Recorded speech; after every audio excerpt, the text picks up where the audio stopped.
แม่พันธุ์จระเข้น้ำจืดนะครับจระเข้น้ำจืดครับเอาตอนนี้ครับโอ้โหกำลังการแสดงชมครับตอนนี้ตรงนี้จระเข้ครับแต่ตรงนี้บ่อปลาครับบ่ออะไรไม่รู้แหละบ่อ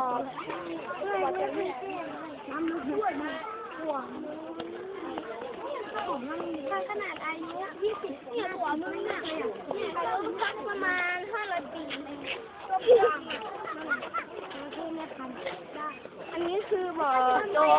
ระเข้เอ็งเสียวไหมเสียวมันมาถึงเนี้ยตุ้มเฮดช็อตเฮ้ยไม่ใช่มันทำสะพานขาดได้เลยด้วยเฮ้ยไม่ใช่มันทำสะพานขาดมาเลยสะพานขาดนี่รู้เรื่องเลย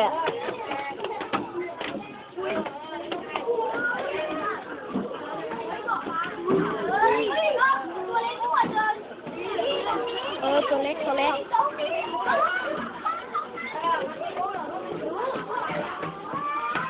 อุ้ยเสียวอุ้ย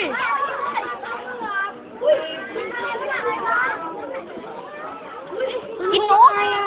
นกกินนก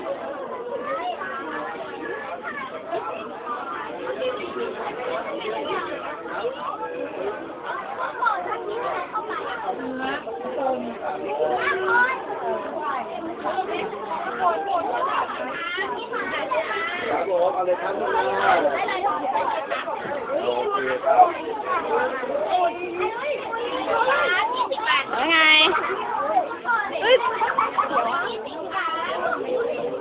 เดี๋ยว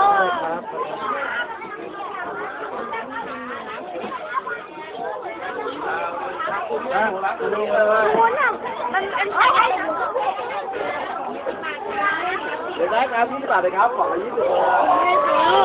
ไม่ซื้อก็เราไม่ได้ซื้อ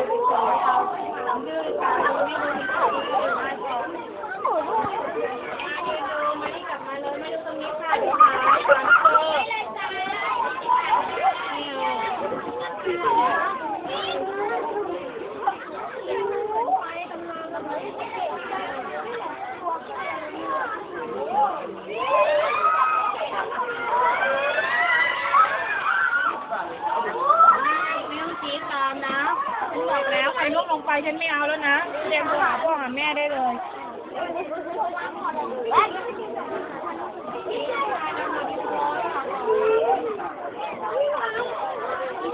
จ้าเมื่อไรพี่น้อง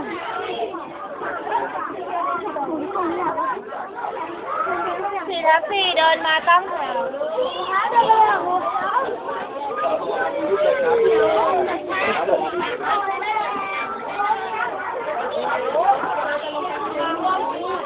เสียวครูเสียวตกห้อง4เข้าแถวค่ะลูก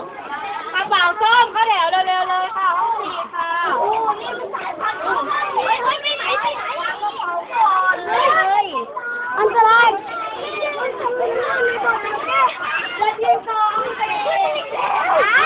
เยอะมากเลยเพื่อนมาตลอดเลยถ่ายเลยแล้วดูเพื่อนเขา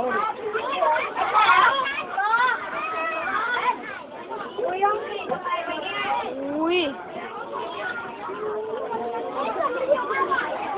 ไม่ใช่เสียตกอ่ะไม่ใช่เป็นสะพานมันจะหักเสียตกวิ่งไปแล้ว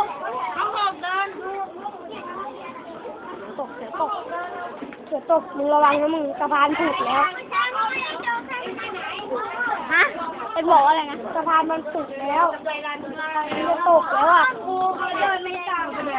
แสดงขยับสิครูมินน้องครูมินจะไปก่อนแล้วขยับไม่เรียบร้อยขยับ อยู่ตรงนี้ไม่ไหวเสียว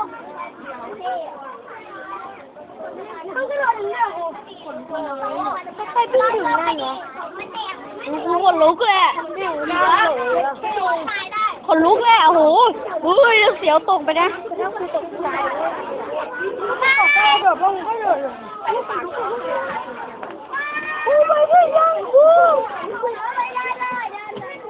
ยังมาแล้ว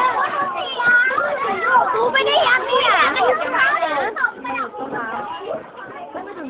งสี่ตั้งแถวชายหนึ่งกับหญิงแถวลูก